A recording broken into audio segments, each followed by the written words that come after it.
Muy buenas tardes a todos, ¿qué tal? ¿Cómo están? Muchos han defendido que la literatura es forzosamente una actividad política, sobre todo cuando toca a lo íntimo, porque pasa a ser una experiencia compartida, común, por tanto, pública. Nuestro invitado de hoy, el escritor argentino Mariano Pacheco, va más allá en su ensayo Literatura y Revolución, que acaba de presentar aquí en París. Muy buenas tardes, Mariano. Bueno, buenas tardes, gracias por la invitación. Es un placer tenerte aquí entre nosotros. ¿Estás de acuerdo en eso de que la literatura es necesariamente una actividad política, si no revolucionaria?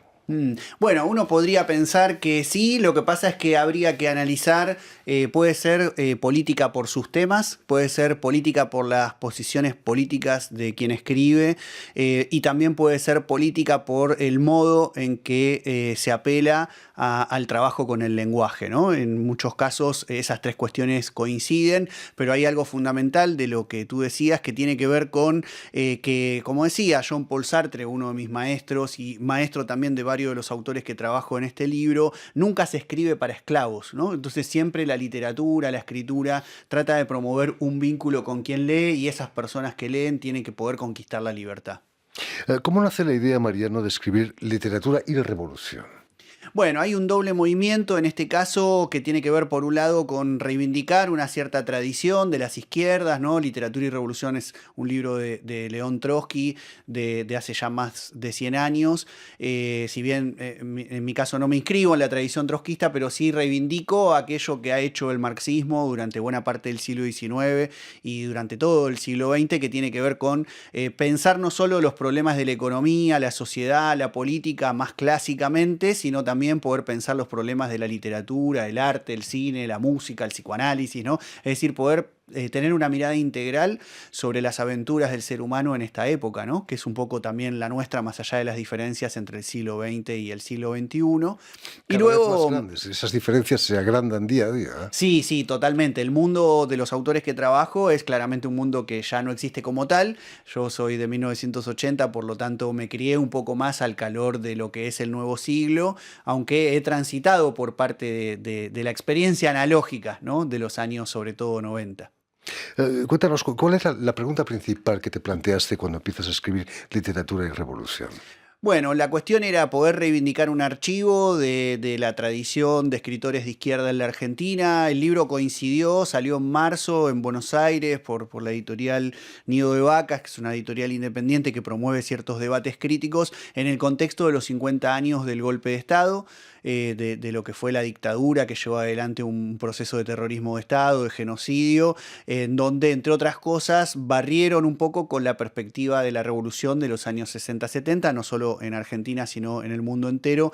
Entonces, 50 años después, la idea era poder salir con un libro que rescatara esa trayectoria literaria, estos nombres de escritores, su producción, pero también, como decía, sus posiciones públicas. En la mayoría de los casos estamos ante nombres fuertes de la cultura nacional que intervinieron en la Argentina, también participando de revistas, de colectivos políticos, de tratando de pensar ese vínculo siempre tenso entre literatura y política. ¿Qué hubieran dicho esa panoplia de escritores del siglo XX de la presidencia de Milei? Estarían sorprendidos, quizás, después de una dictadura. Bueno, es una paradoja que Milei haya ganado las elecciones, ¿no? En ese sentido se diferencia de lo que puede ser la dictadura del 76 u otras anteriores, porque cuenta con un respaldo popular. También lo tuvieron las dictaduras, eso hay que decirlo, pero en este caso, bueno, tiene que ver quizás con la emergencia de estas derechas extremas actuales, neofascistas o como se las caracterice, que tiene que ver también con una crisis de paradigma de la época. Nosotros, los jóvenes que crecimos después de la dictadura en Argentina y en los años 90, con pleno neoliberalismo, veníamos de la caída del muro de Berlín, con la caída de los proyectos socialistas, pero también con un momento de revitalización en donde aparecieron experiencias de los pueblos como el zapatismo en México, las rebeliones campesino-indígenas en Ecuador, en Bolivia, bueno, en Argentina el 2001, todo lo que implicó luchas desde abajo trabajo y pueblos que empezaban a decir basta a ese nuevo orden mundial capitalista. Hoy quizás lo que nos está pasando es que tenemos una crisis de referencia ya no solo respecto del siglo XX, sino también de estas nuevas experiencias del siglo XXI. Entonces me parecía que un libro como Literatura y Revolución, desde la crítica, desde la reivindicación de la creación literaria, podía contribuir a politizar un poco desde el lenguaje y desde una perspectiva de ampliar la imaginación para poder discutir qué mundo tenemos y qué mundo queremos, y en función de eso, qué rol puede jugar allí la literatura.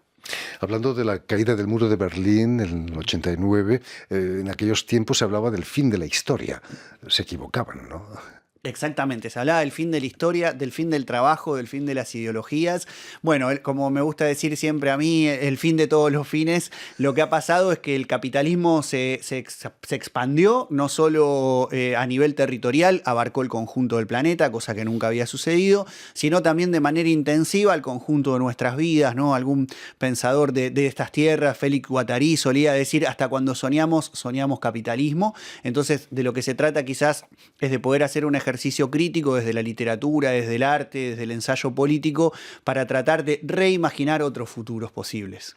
Permíteme que recuerde a nuestros oyentes, Mariano, que has nacido en Quilmes, al sur de Buenos Aires, en 1980, como nos decías, y que tu trayectoria gira en torno al periodismo cultural. Es cierto que conduces un programa de radio que se llama Profanas Palabras, en radio heterogénea, ¿no? Sí, ese fue un programa que realicé hasta hace un tiempito. Ahora soy también columnista en la Radio del Pueblo de Buenos Aires, así se llama, haciendo columna de libros, haciendo columnas también sobre cine y sobre eventos culturales.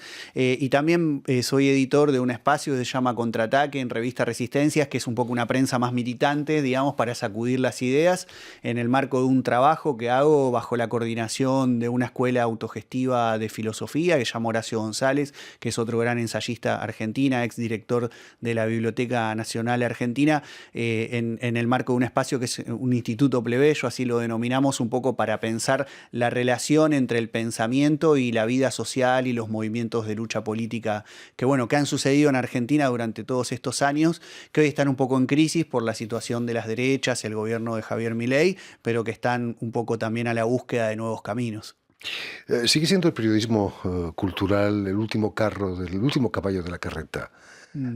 Delante del deporte están también la información internacional. Sí, lamentablemente muchas veces también detrás de la política, ¿no? Más institucional e incluso de los movimientos sociales. Por eso a mí me gusta siempre insistir en la mirada retrospectiva de otros momentos que han sido más prósperos para el periodismo cultural. Aquí en el libro trabajamos, por ejemplo, nombres o se reivindican nombres que tienen que ver con una historia no solo personal, sino también colectiva. Por ejemplo, David Viñas participó de un sinnúmero de proyectos culturales. Ricardo Piglia, que quizás es de los más conocidos de los nombres citados, formó parte de la revista Los Libros en los primeros 70, de la revista Punto de Vista, junto con Beatriz Arlo en los segundos 70, ya en dictadura. Raúl González Tuñón dirigió Contra, la revista de los francotiradores. El grupo Contorno tenía su propia revista, de donde eran David e Ismael Los Viñas, junto con León Rosichner, que también es trabajado al calor de poder pensar con la poesía irreverente de Néstor Perlonger y todo el humor ácido de Quique Fowil, todo lo que fue la experiencia de Malvinas, ¿no? Entonces hay algo ahí en torno a la filosofía, la poesía, la narrativa, con este tipo de nombres que han intervenido de manera muy contundente en los debates públicos nacionales.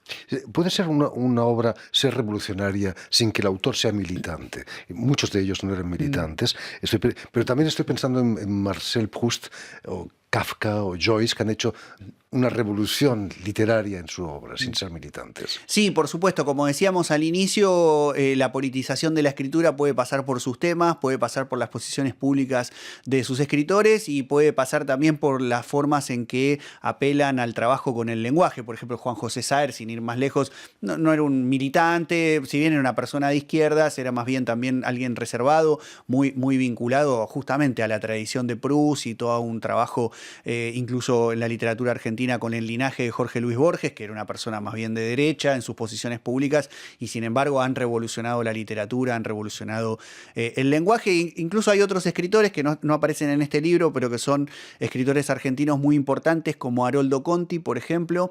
Él es un detenido desaparecido por la última dictadura, y otros que también han sido asesinados, que eran militantes, pero sin embargo, por ejemplo, en sus temas su literatura no abordaba cuestiones directamente políticas, ¿no? Así que siempre hay que hacer, me parece, ese triple ingreso, por lo menos, que tiene que ver con los temas, con la política propia del lenguaje y con las posiciones públicas de los escritores.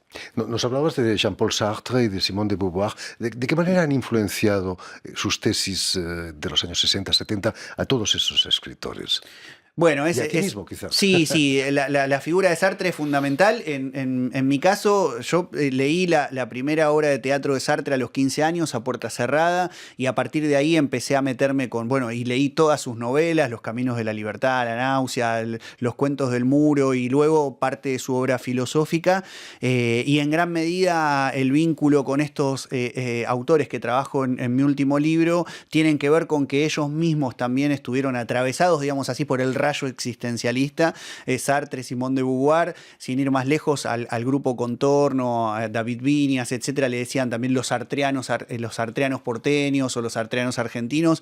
La editorial Losada fue una de las primeras en el mundo que hizo traducciones de Simone de Beauvoir, de Jean-Paul Sartre, con lo cual toda la cultura argentina de los años 50, 60 y 70 está marcada por las figuras de Sartre y Simone de Beauvoir. En los años 90 hubo, al calor de una cierta revisión de los años 70, una cierta relectura también, aunque hoy tienen menos peso que el que tuvieron en otra época. Han cambiado los tiempos, pero ¿qué lugar ocupa hoy la idea de revolución en la literatura de nuestros días? ¿Hay un cierto tabú de hablar de revolución?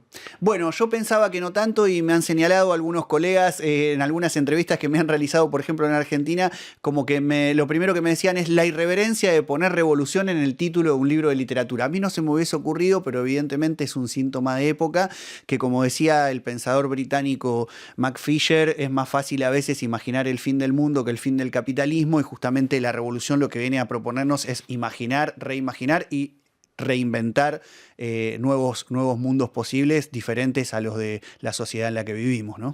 ¿Qué autores, Mariano, actuales te parecen herederos de esa tradición que pueden devolver vigencia a la revolución en literatura?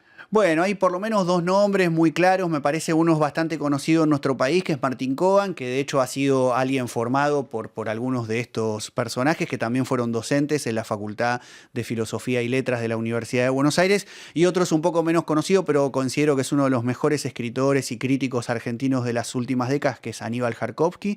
Ha tenido algunas novelas publicadas. Una de ellas, El Trabajo, justamente poniendo eje en las mutaciones del mundo laboral. Otra se llama Rojo Amor, que es un poco una reivindicación de una historia de amor de bolcheviques en la ciudad de Buenos Aires, o sea que a través de la ficción ha trabajado eso. Gran crítico de Juan José Saer, de Jorge Luis Borges, así que creo que por lo menos esos dos nombres son muy importantes. Después hay alguna gente más joven, sin ir más lejos, Juan Matio ha realizado el prólogo de mi libro, y bueno, es una persona de mi generación que viene trabajando junto con otra gente más cerca de la zona de la ciencia ficción, que es una zona de la que yo me siento un poco ajeno, pero que ellos desde ahí tratan de repensar también un poco el vínculo entre literatura y política. ¿La literatura ayuda a comprender mejor los procesos políticos, o puede pasar al revés, que los sucesos políticos te ayudan a comprender la literatura de nuestros días? Bueno, eso depende también de los tiempos, las épocas y del tipo de literatura. Considero sí que no solo la literatura, sino también el ejercicio crítico, del cual Francia obviamente tiene una rica y larga tradición, han ayudado muchas veces a poder pensar la realidad política, ¿no? Ricardo Piglia decía que había que poder leer bien literatura para leer bien la sociedad, porque decía que el capitalismo se estructuraba sobre una ficción, que es la ficción del dinero, ¿no? Terrible, ¿no? Si tuvieras que recomendar una sola obra para empezar a pensar sobre literatura y revolución, ¿cuál sería? Qué difícil, son muchos nombres. Te podría decir, por ejemplo, Raúl González Tuñón para un ingreso a la poesía, La calle del agujero en la media. Podría pensar en Nadie nada nunca de Juan José Saer para pensar en la novela. Y podría pensar Estoy pensando algún ensayo, Literatura Argentina y Realidad Política, de David Viñas para la Crítica. Naturalmente. El libro lo has presentado en varias ciudades europeas, ayer, este domingo, en París. ¿Cómo ha sido recibido aquí en Europa? ¿Hay una diferencia de cuando lo presentas en Argentina, por ejemplo?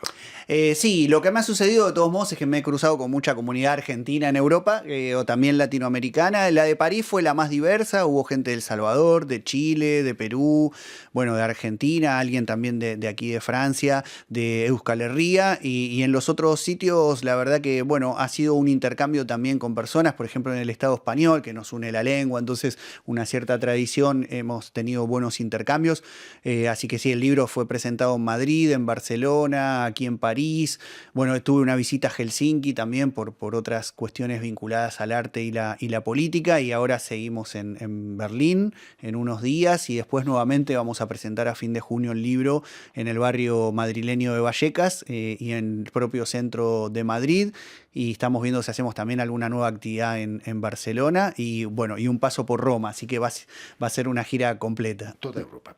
En fin, pues ya lo saben, Literatura y Revolución, libro de Mariano Pacheco, ha sido editado en la colección Discusiones de la editorial argentina Nido de Vacas. Muchísimas gracias, Mariano. Bueno, gracias por la invitación. Éxito con tu libro. Permíteme también que dé las gracias a Vanessa Loiseau y a Romain Cousineau, quienes se han ocupado hoy de la realización del programa, y también saludar a nuestros telespectadores, porque también los tenemos, que nos siguen en toda América, desde Chicago hasta la Patagonia, pasando por Quilmes, seguramente, gracias a una cadena de televisión que se llama UCL, un canal latino, que por cierto emite desde Montevideo, en Uruguay, y también una red que se llama TAL, que reúne televisoras públicas y universitarias de todo el continente. Y a ustedes, muchísimas gracias por su atención y les damos cita para una nueva edición de El Invitado de Radio Francia Internacional.